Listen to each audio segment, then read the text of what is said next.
जादुई पेंसिल। जादुई पेंसिल। बच्चों के लिए कहानी। 300 शब्द। अली एक छोटा सा बच्चा था जिसे ड्राइंग बनाना बहुत पसंद था, मगर वह खूबसूरत तस्वीरें नहीं बना पाता था। एक दिन उसे स्कूल के करीब एक पुरानी दुकान में एक अजीब सी पेंसिल मिली।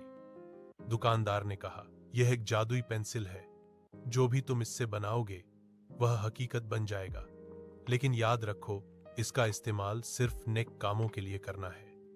अली ने खुशी खुशी पेंसिल खरीद ली। घर आकर उसने सबसे पहले एक सेब बनाया।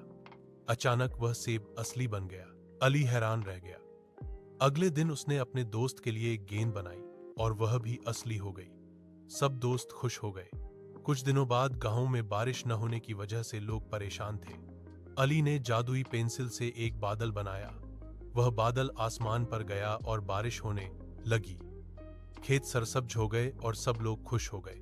एक दिन एक लालची आदमी को पेंसिल का राज पता चल गया। वह अली के पास आया और कहा, मेरे लिए सोना बना दो। अली ने जवाब दिया, नहीं, यह पेंसिल सिर्फ अच्छे कामों के लिए है, स्वार्थ के लिए नहीं। लालची आदमी खाली हाथ वापस चला गया। अली ने पेंसिल का हमेशा दूसरों की भलाई के लिए इस्तेमाल किया। वह स्कूल के बच्चों के लिए किताबें बनाता, गरीबों के लिए खाने का सामान बनाता और गांव वालों के लिए जरूरत की चीजें बनाता।